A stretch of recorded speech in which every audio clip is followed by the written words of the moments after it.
York's classic rock, Q1043.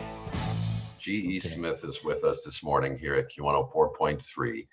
And it's via Zoom. Our conversation is via Zoom. And we just noticed on the screen that he does have a guitar with him. Yeah. Yep. I'm practicing up for this concert we're doing this weekend.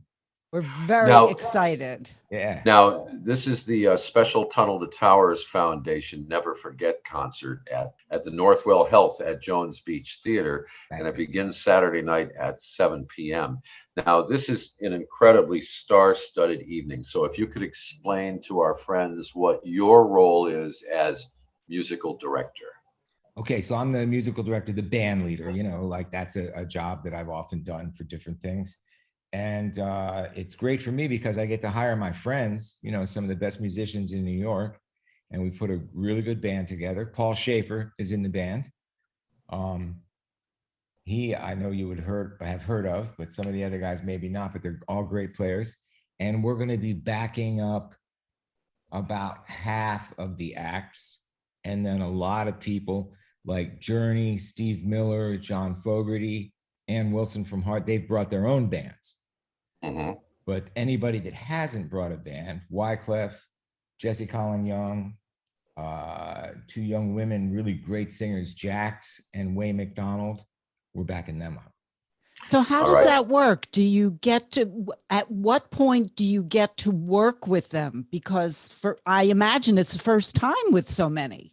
Good question. Yes. So what they do is in advance, they send, there's also Lee Brice, a country singer, and Gavin DeGraw, good rockin' guy. And so what they do is they send you the songs in advance, what they want to do.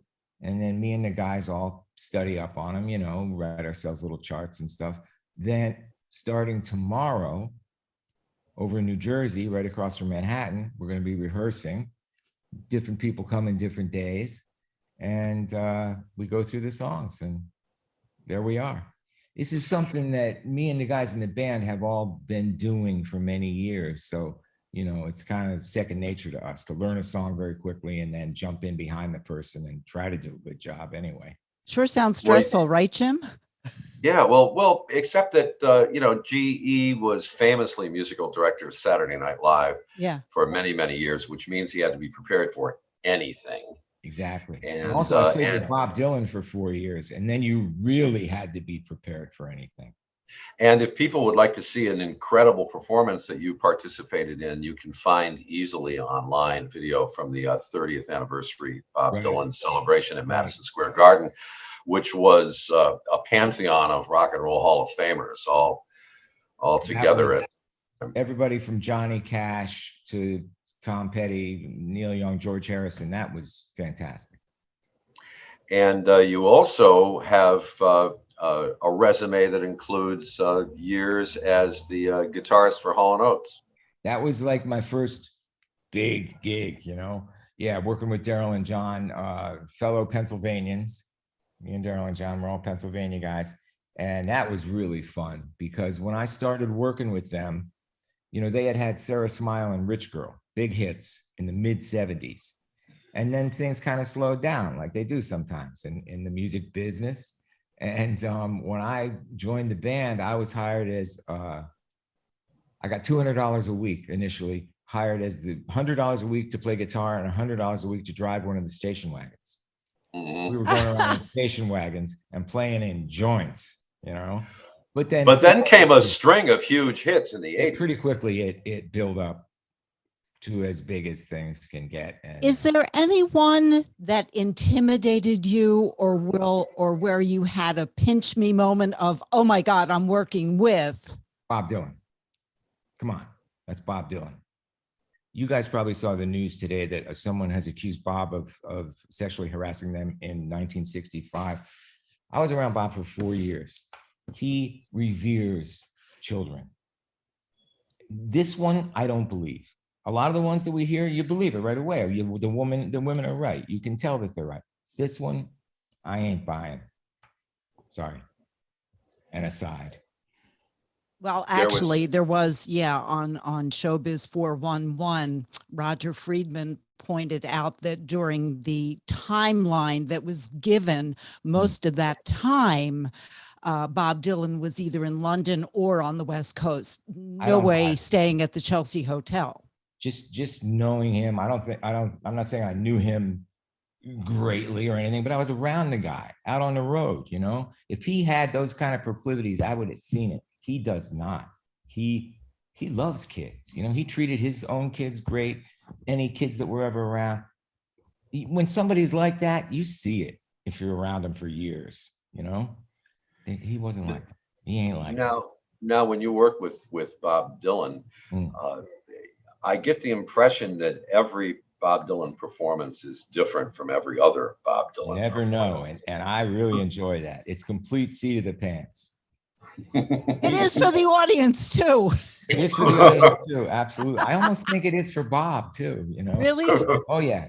We would get together in the afternoon and talk about a sort of a suggested set list, you know?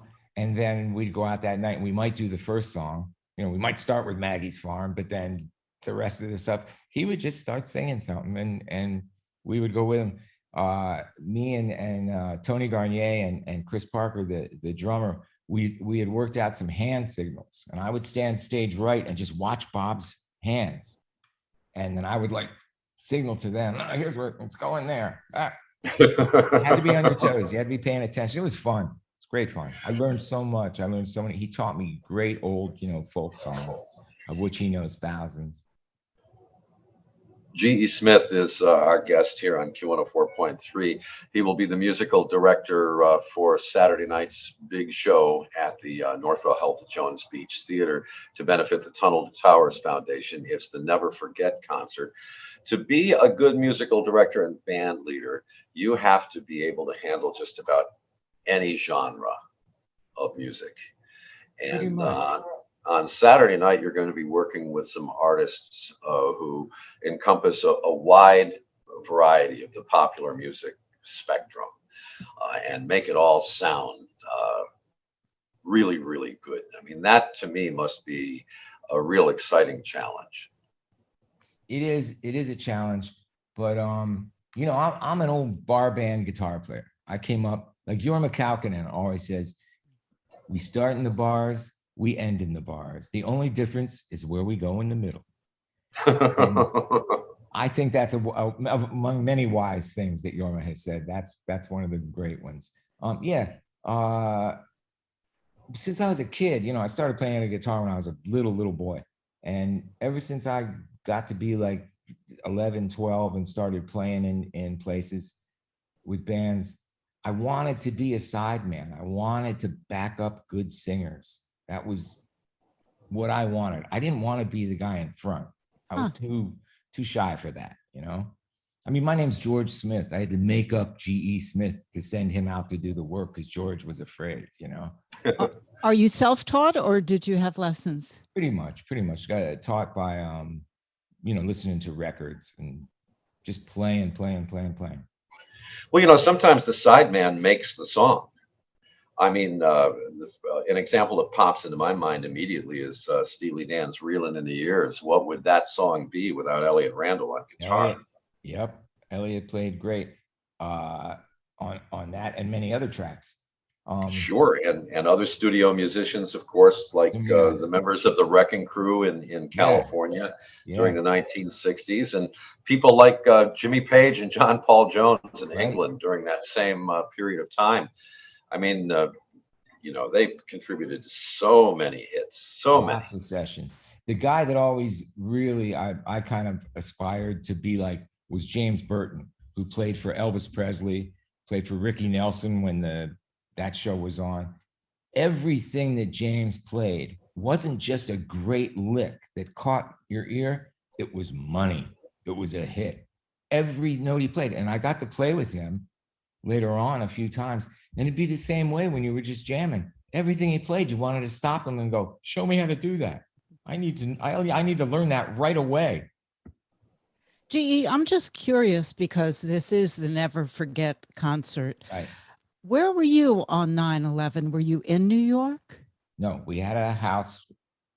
I've always lived out in Amagansett for 40 years now. I've had a place in Amagansett, but we also were living in the city, of course, you know.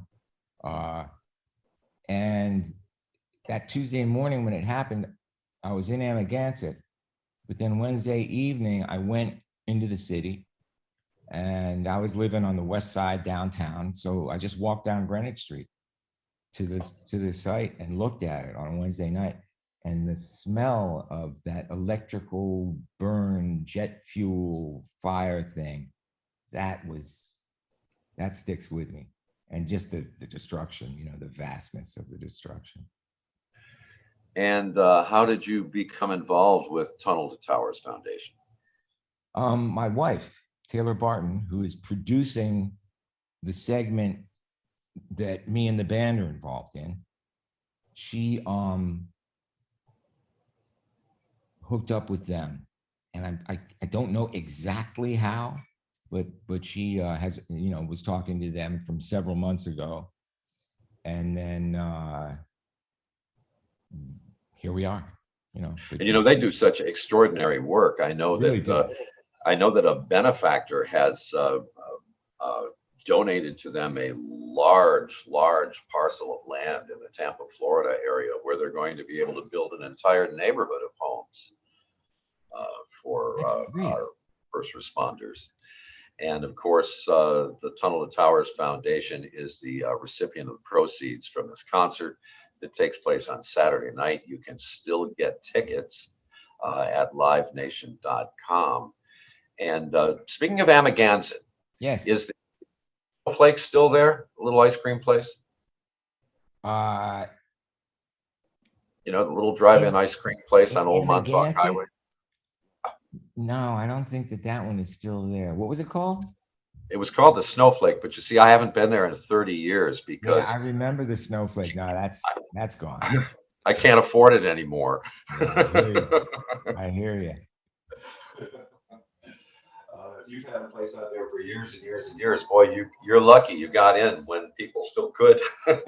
Yeah, Amagansett, when I first came out, wasn't the cool hip place to go, you know. So naturally, I gravitated towards it.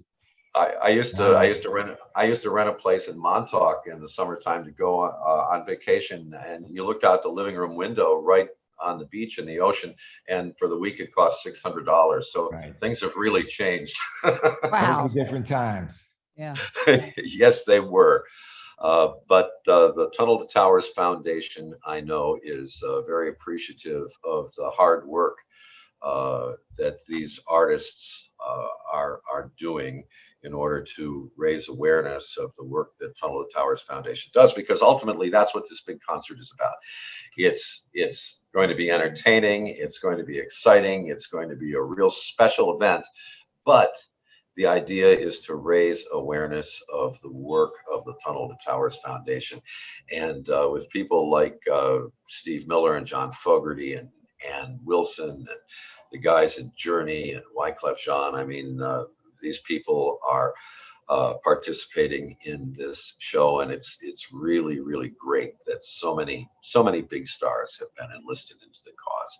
And I know that you must have a special feeling inside you, inside your heart, because you're going to be a part of something very special.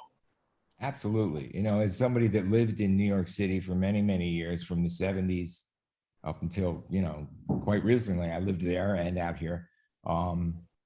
Yeah, it means a lot. It means a lot. Happy to be there. Looking forward to seeing you there. Thank you. All right, so that's Saturday night, and you can be there too. Tickets are still available at livenation.com. The show begins at 7 o'clock, and with Jesse Colin Young performing along with the other stars who will be on the stage that night. Have you pulled out the old Youngbloods single of "Get Together," or did you already know it by heart? I knew it already. I've played that in so many bands, you know. I talked to Jesse yesterday, and I was really, you know, like happy to meet this guy, you know, who's been in our ear for so long, you know, to get to talk to him and get to play with him. Yeah, I'm excited about that one. You know, Shelley, that record came out in 1967 and it bombed. Did Right. it? And then 2 years later, the record company re-released it and it became a standard. Smart because of the times. It So- so, so you- resonated, right? Yep. Yep. So you never know. You never Yeah. know. G.E. Smith, thank you for spending time with us this morning. We appreciate it. And we'll see you Saturday night. Thank you Thank very you. much. New York's classic rock, Q1043.